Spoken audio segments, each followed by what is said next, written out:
دین میں جتنے بھی احکامات کو لازم فرمایا گیا اور بالخصوص حج میں ہم جتنے بھی ارکان ہیں اس میں ایک رسمی کارروائی نہیں ہے،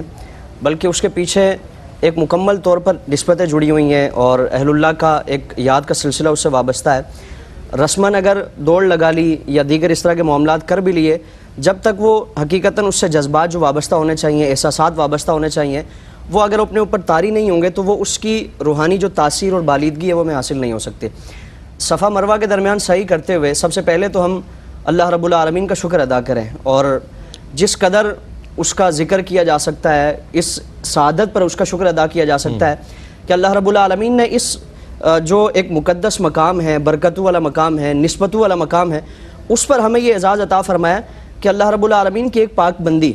جو امام الانبیاء صلی اللہ تعالی وسلم کے نسب میں ہے، حضرت اسماعیل علیہ السلام کی والدہ ہیں، حضرت ابراہیم علیہ السلام کی اہلیہ ہیں، اتنی پاک نسبتیں رکھنے والی جو اللہ کی بندی ہیں، ان کی ایک سنت کو تازہ کرنے کا اللہ رب العالمین نے ہمیں شرف عطا فرمایا۔ حرم کی زمین اور قدم رکھ کے چلنا، یعنی یہاں تو معاملہ یہ ہے کہ ارے سر کا موقع ہے وہ جانے والے، یہاں تو اگر سر کے بل چلنا بھی نصیب ہو جائے تو اس کا ہم حق ادا نہیں کر سکتے، اس کا جو ایک جو ہم پر تقاضا ہے اس کو بجا نہیں لایا جا سکتا۔ پھر اسی کے ساتھ ساتھ ہم دیکھیں حضرت ابراہیم علیہ السلام جب حضرت ہاجرہ کو اور حضرت اسماعیل علیہ السلام کو چھوڑ کر جا رہے ہیں تو حضرت ہاجرہ کی عمر اور کیفیت کیا ہے کہ آس پاس کوئی آبادی کا نام و نشان نہیں ہے، بے آب ہو گیا، یعنی کچھ کھجوریں ہیں، پانی ہے، اس کے علاوہ کچھ بھی موجود نہیں ہے۔ حضرت ہاجرہ سلام اللہ علیہ، آپ جب حضرت اسماعیل علیہ السلام کی اس کیفیت کو دیکھتی ہیں تو آپ نے حضرت ابراہیم علیہ السلام سے جب رخصت ان کو کیا، اس وقت آپ عرض نہیں کیا کہ جو ظاہری اسباب زندگی کے ہیں اور زندگی گزارنے کے لیے جن چیزوں کی ضرورت ہوتی ہے وہ ہمارے پاس موجود نہیں ہے۔ حضرت ابراہیم علیہ السلام نے جب فرما دیا نا کہ اللہ کا حکم ہے، تو اب وہ سارے شکوے، ساری شکایات، سوالات، ساری چیزیں وہ پس پش ڈال دی کہ اللہ رب العالمین نے اگر حکم فرمایا تو ہمیں ضائع نہیں فرمائے گا۔ یعنی کیفیت یہ ہے کہ ظاہراً اسباب جو موجود، توکل کا ایک لیول دیکھیں، توکل انتہا درجے کا توکل، یعنی توکل تو یہ ہے نا کہ اسباب کو اختیار کر کے پھر جو اس کا نتیجہ ہے وہ اللہ رب العالمین پہ چھوڑ دیا جائے، یہاں تو اسباب بھی موجود نہیں ہے کوئی۔ اور پھر حضرت ہاجرہ کا اپنا عمل کیا ہے، اپنی کیفیت ان کی کیا ہے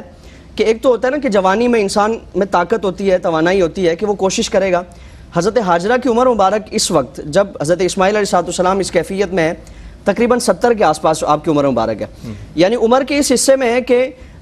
ضعف آ جاتا ہے، کمزوری آ جاتی ہے، لیکن اللہ رب العالمین پر توکل اور بھروسہ ہے کہ اللہ رب العالمین ہمیں مایوس نہیں فرمائے گا، ہمیں ضائع نہیں فرمائے گا۔ اور قرآن کریم میں اسی سے متعلق فرمایا نا کہ وَمَن يَتَوَكَّلْ عَلَى اللَّهِ فَهُوَ حَسْبُهُ، کہ جو اللہ پر توکل اور بھروسہ کرے گا اللہ ہی اس کے لیے کافی ہے۔ یعنی ظاہراً جو اسباب ہیں ان میں تاثیر بھی وہی پیدا فرمانے والا ہے، وہ اس کا محتاج نہیں ہے کہ وہ ان چیزوں کے ذریعے ہمارے لیے زندگی کے جو اسباب ہیں، آسائشیں ہیں، سہولیات ہیں، وہ ہمارے لیے ان کو کارآمد بنائے۔ وہ چاہے تو ان اشیاء کے بغیر بھی اللہ رب العالمین ہماری زندگی کا سامان پیدا فرما سکتا ہے۔ تو اس مقام پر یہ جذبہ اور احساس ہونا چاہیے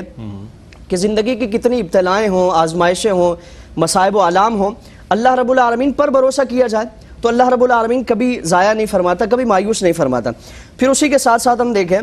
کہ آج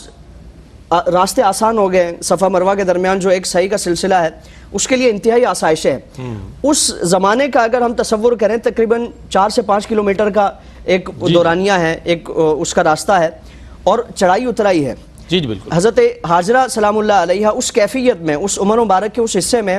آپ کبھی صفا پہ تشریف لے جاتی ہیں، کبھی مروہ پہ تشریف لے جاتی ہیں، اور سبب کیا ہے کہ حضرت اسماعیل علیہ السلام کے لیے کوئی ایسی چیز تلاش کی جائے، باوجود اس کے کہ آپ جانتی ہیں کہ آس پاس کوئی ایسی کوئی ظاہری سبب نہیں ہے، ظاہری کوئی سبب موجود نہیں ہے، لیکن کوشش کی جاتی ہے۔ ہم پر کوشش لازم ہے، ہم کسی بھی چاہے کتنی ہی ابتلائیں ہوں، آزمائشیں ہوں، ہم اپنی طرف سے کوشش کریں۔ مایوسی کفر ہے، مایوس ہو کر بیٹھ جانا، اللہ رب العالمین کی رحمتوں سے بالکل روٹ جانا اور بالکل ہی اس سے اپنے آپ کو بالکل قطع تعلق کر لینا، یہ اللہ رب العالمین کی طرف سے اس سے منع فرمایا گیا۔ یہ اپنے طور پر کوششیں کریں گے، اللہ رب العالمین برکت عطا فرمائے گا۔ تو ان جذبات کے ساتھ، احساسات کے ساتھ، اور پھر حضرت ہاجرہ جس مقام پر دوڑی ہیں، اللہ رب العالمین نے اس کو اتنا جلوہ گاہ عام و خاص بنا دیا اور اتنا اس کو سعادت اور شرف عطا فرمایا کہ اس کا حج مقبول نہیں ہوگا، اس کا عمرہ مقبول نہیں ہوگا جب یہاں چکر نہیں لگائے۔ ہم تصور کریں کہ جس مقام پر امام الانبیاء صلی اللہ علیہ وسلم تشریف فرما ہے، اس مقام کی رفتوں کا، اس مقام کی عظمتوں کا اندازہ کون کر سکتا ہے؟ جہاں حضرت حاجرہ کے قدم لگے اس کی عظمتیں اتنی ہیں، جہاں آپ صلی اللہ علیہ وسلم کا جسم مبارک موجود ہے، پوری کائنات میں سب سے عظمتوں والی، سب سے رفتوں والی وہ جگہ ہے۔